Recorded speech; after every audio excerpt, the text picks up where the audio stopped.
සුබ දවසක් ඔයාලට. ලෝක ප්‍රසිද්ධ කියමනක් තියෙනවා නිරෝගීකම කියන්නේ මිනිස්සුන්ට තියෙන වටිනාම ඔටුන්නක්. හැබැයි ඒ ඔටුන්න පේන්නේ ලෙඩ වුණු මිනිහෙට විතරයි කියලා. අපි හැමෝම හිතන් ඉන්නේ හෘදයාබාධයක්. නැත්නම් heart attack එකක් කියන්නේ කිසිම ලකුණක් නැතුව එක පාරටම අකුණක් ගහනවා වගේ හැදෙන ලෙඩක් කියලා. හැබැයි ඔයා දන්නවද? ඔයාට heart attack එකක් හැදෙන සති කිහිපයකට නැත්නම් මාසෙකට කලින් ඔයාගේ ශරීරය ඔයාට රහසින් අනතුරු අඟවන්න පටන් ගන්නවා. හැබැයි පුදුමම දේ තමයි ඒ අනතුරු ඇඟවීම මුලින්ම පෙන්වන්නේ අපේ පපුවෙන් නෙමෙයි. අපේ කකුල් දෙකෙන්. ඔව්, ඔයා හරියටම හරි. හදවත ලෙඩ වෙද්දී මුලින්ම කතා කරන්නේ අපේ කකුල් දෙක. අද අපි මේ වීඩියෝ එකෙන් කතා කරන්නේ බොහෝ දෙනෙක් සාමාන්‍ය දෙයක් කියලා හිතලා මගහරින හැබැයි ජීවිතයක් බේරගන්න පුළුවන් හෘදයාබාධයකට මාසයකට කලින් කකුල් වලින් පෙන්වන ප්‍රධානම සංඥා 6ක් ගැනයි. වීඩියෝ එක අන්තිම වෙනකම්ම බලන්න.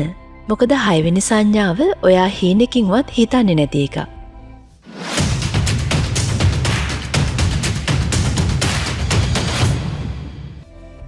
දැන් ඔයාට ප්‍රශ්නයක් ඇති වෙන්න පුළුවන්. ඇයි හදවතේ ලෙඩක් කකුල් වලින් පෙන්වන්නේ කියලා. අපි මේක විද්‍යාත්මකව සරලව තේරුම් ගනිමු.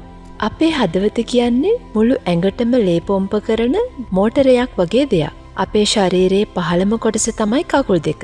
ගුරුත්වාකර්ෂණය නිසා ලේ සහ දියර වර්ග පහළට බහිනවා. හැබැයි ඒ ලේ ටික ආපහු උඩට, ඒ කියන්නේ හදවතට තල්ලු කරන්න හදවතට ලොකු ශක්තියක් තියෙන්න ඕනේ. හදවතේ ක්‍රියාකාරීත්වය දුර්වල වෙද්දී නැත්නම් හදවතට යන ලේනාර හිර වෙද්දී හදවතට බෑ අර පහළ තියෙන ලේ ටික හරියට උඩට ඇදලා ගන්න.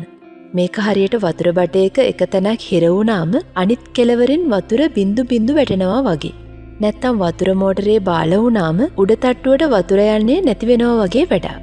මෙන්න මේ ලේ ගමනාගමනේ බාලවීම නිසා තමයි අපේ කකුල් වල මේ ලක්ෂණ මතුවෙන්න පටන් ගන්නෙ. පළමුවෙනි සංඥාව තමයි කකුල් සහ වලලු කර අනවශ්‍ය ලෙස ඉදීම.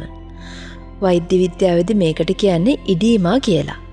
ඔයා දවස් 30 වැඩ කරලා හවස වෙද්දී සපත්තු හිර වෙනවා වගේ දැනෙනවා නම් නැත්තම් කකුලේ වලලු කර හරි ඉදිමිලා වගේ පේනවා නම් ඒ ගැන සැලකිලිමත් වෙන්න.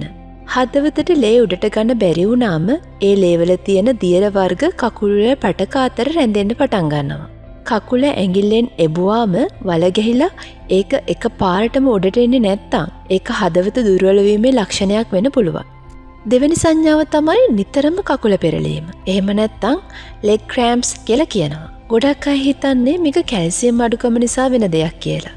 හැබැයි ඒවා ටික දුරක් ඇවිදිනකොට නැත්තම් පඩිපෙලක් නගිනකොට කකුලේ කෙන්ඩ පෙරෙනවා වගේ අධික වේදනාවක් එනවා නම් විවේක ගත්තාම ඒක හොඳ වෙනවා නම් ඒකට කියන්නේ PAD කියලා. ඒ කියන්නේ කකුල් වලට ලේ ගෙනියන දමන හිර වෙනවා. කකුල් වල දමන හිර වෙනවා නම් ඒ කියන්නේ වගේ හදවතේ දමනිත් මේ වෙනකොට හිර වෙමින් පවතින්නේ. තුන්වෙනි සංඥාව තමයි කකුල් වල සමසීතල වීම සහ පැහැ වෙනස් වීම. ඔයාගේ එක කකුලක් අනෙක් කකුලට වඩා අසාමාන්‍ය ලෙස සීතලයි නම් නැත්තම් කකුල් දෙකම නිතරම ගැහෙනවා වගේ සීතලයි නම් ඒක හොඳ ලකුණක් නෙමෙයි. ඒ වගේම ලේ ගමනාගමනය අඩු වුණාම කකුලේ හැම සුදුමැලි වෙන්න නැත්තම් නිල් හෝ අලු පාටකට හැරෙන්න පුළුවන්. සමහර වෙලාවට කකුලේ මතු පිට දිලිසෙන ස්වභාවයක් ගන්නවා. හතරවෙනි සංඥාව තමයි කකුල් වල තුවාල ඉක්මනින් සුව නොවීම. අපේ ඇඟේ තුවාලයක් සුව වෙන්න නම් ඒ තැනට හොඳින් ලේ ගමන් කරන්න ඕනේ. මොකද ලේ මගින් තමයි තුවාල සුව කරන පෝෂක කොටස් අරන් යන්නේ. හැබැයි හදවතේ ලෙඩක් නිසා කකුල් වලට ලේ යෑම අඩු වුණාම කකුලේ හැදෙන පොඩි සීරීමක්, බිබිලක් හෝ තුවාලයක් සති ගණන් මාස ගණන් යනකන් සුව වෙන්නේ නැහැ. මේක බොහෝ දෙනෙක් මගහරින හැබැයි ඊටමත් අවදානම් ලක්ෂණයක්. පස්වෙනි සංඥාව තමයි කකුල් වල මස්පිඩු වල පවතින අධික තෙහෙට්ටුව. ඔයා කිසිම බර වැඩක් නොකරත් මුළු දවසේම වාඩි වෙලා හිටියත් කකුල් දෙක ඊයම්බර වගේ දැනෙනවා නම් ඇවිදින්න කකුල උස්සන්නත් අමාරුයි වගේ දැනෙනවා නම් ඒකෙන් කියන්නේ කකුල් වල මස්පිඩු වලට අවශ්‍ය ඔක්සිජන් ලේ මගින් ලැබෙන්නේ නැහැ කියන එකයි. මෙන්න 6 වෙනි සහ අන්තිම සංඥාව. මේක තමයි කකුලේ නියපොතු වල වෙනස්කම් සහ කකුලේ රෝම හැලී යාම. ඔයාගේ කකුල් වල රෝම තියෙනවා නම් ඒවා හිටි හැටියේ හැලී යනවා නම් අලුතෙන් වැවෙන්නෙත් නැත්තම් ඒ වගේම කකුලේ නියපොතු වැවෙන වේගයේ හිටි හැටියේම බාල වෙලා තියෙනවා නම් ඒක ලේ ගමනාගමනයේ බරපතල අවුලක්. මොකද ලේ අඩු වුණාම ශරීරය කරන්නේ නියපොතු සහ රෝම වැනි අත්‍යවශ්‍ය නොවන කොටස් වලට ලේ දෙන එක නතර කරන එකයි. මේ ලක්ෂණ හයෙන් එකක් හෝ කීපයක් ඔයාට හෝ ඔයාගේ පවුලේ ආදරණීය කෙනෙකුට තියෙනවා නම් ඒක සාමාන්‍ය වයසට යෑමක් හෝ මහන්සියක් කියලා හිතලා අතෑරලා දාන්න එපා. මොකද මේවා හෘදයාබාධයක් එන්න මාසෙකට විතර කලින් අපේ ඇඟ අපිට දෙන අවසන් අනතුරු ඇඟවීම වෙන්න පුළුවන්. හැබැයි බය වෙන්න එපා. මේ ලක්ෂණ තිබුණ පළියට හැමෝටම heart attack හැදෙන්නේ නැහැ. දියවැඩියාව ස්නායු දුර්වලතා නිසාත් මේවා වෙන්න පුළුවන්. හැබැයි හොඳම දේ තමයි ප්‍රවේශම් වෙන එක. වහාම පවුලේ වෛද්‍යවරයා හමු වෙලා full blood count එකක්, lipid profile එකක් සහ ECG එකක් කරලා බලන්න. ඒ වගේම ඔබේ ආහාර වේලට සාලයා, හුරුල්ලා සහ කුඹලාව වගේ මාළු වර්ග එකතු කරගන්න.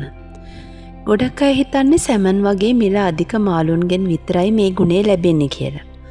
හැබැයි අපේ මුහුදේ ඉන්න සාලයා, හුරුල්ලා වගේ පොඩි මාළුන්ගේ ඔමේගා 3 කියන මේ දම්ලේ ඉතාම ඉහළයි. ඒ වගේම මාළු යද්දි හොඳට ගොරක දාන්න. ගොරක කියන්නේ හෘදයාබාධ වළක්වන තවත් ප්‍රබලම ආහාරයක්. සුදුලුණු කියන්නේ හදවතට දෙන්න පුළුවන් හොඳම ඖෂධයක්. ඒ නිසා කෑම හදද්දී සුදුලුණු අනිවාර්යයෙන්ම එකතු කරගන්න ඕනේ. ව්‍යංජන වලට සුදුලුණු දානකොට පොඩියට කපලා දාන්නේ නැතුව බිග් විදිහටම දාන්න. එතකොට කෑම කනකොට මග ඇරෙන්නේ නැතුව සුදුලුණු ටික අනුභව කරන්න පුළුවන්. ඉතින් අපේ heart එක බේරගන්න කෑම වගේම අනිත් වැදගත්ම දේ තමයි ව්‍යායාම. අපේ ඇඟේ අනිත් ශරීර කොටස් වගේම හදවත කියන්නේත් මස් පිඩුවක්. අපි දිගටම ව්‍යායාම කරද්දී හදවතේ මස් පිඩු ඝනකම් වෙලා ශක්තිමත් වෙනවා. එතකොට වරක් ස්පන්දනයේ පිට වෙන්න පුළුවන් ලේ ප්‍රමාණය වැඩි වෙනවා. මේ නිසා හදවතට අඩු වාර ගණනක් ගැහිලා මුළු ඇඟටම ලේ සපයන්න පුළුවන්. දවසකට විනාඩි 30ක් ගානේ සතියට දවස් 5ක් වේගෙන් ඇවිදින්න, බයිසිකල් පදින්න නැත්නම් පිහිනන්න. ව්‍යායාම කරද්දී හති දාගෙන දුවන්න ඕනේ නැහැ. ඔයා ව්‍යායාම කරන ගමන් ළඟ ඉන්න කෙනෙක් එක්ක සාමාන්‍ය විදිහට කතා කරන්න පුළුවන් මට්ටමේ වේගයක් පවත්වා ගන්න එක තමයි කරන්න ඕන. සතියට දවස් 2ක්වත් යකඩේ සවීම හෝ ඇඟේ බරින් කරන ව්‍යායාම කරන්න. මේකෙන් මාංශ පේශි හැදෙනවා. මාංශ පේශි කියන්නේ අපේ ඇඟේ සීනි දහනය කරන ප්‍රධානම තැන. රුධිරයේ සීනි පාලනය වීම කියන්නේ කෙලින්ම හෘදයාබාධ අවදානම අඩුවීම. අපිට තියෙන්නේ එකම එක ජීවිතයයි. ඒක රැකගන්න එක අපේ වගකීම. ඉතින් ඔයාගේ කකුල් දෙකත් මේ දවස්වල වෙනදාටත් වඩා වෙනස් විදියට දැනෙනවද? නැත්නම් මේ වගේ ලක්ෂණයක් ඔයා හෝ ඔයාගේ දන්න කෙනෙක් අත්දැකලා තියෙනවද? පල්ලෙහෙන් කමෙන්ට් එකක් දාගෙන යන්න. මේ වගේ විද්‍යාත්මක සහ වැදගත් වීඩියෝ දිගටම බලන්න අපේ channel එක subscribe කරලා තියාගන්න. නැවතත් මෙවැනිම වටිනා වීඩියෝවකින් හමු වෙමු. ඔබට සුබ දවසක්.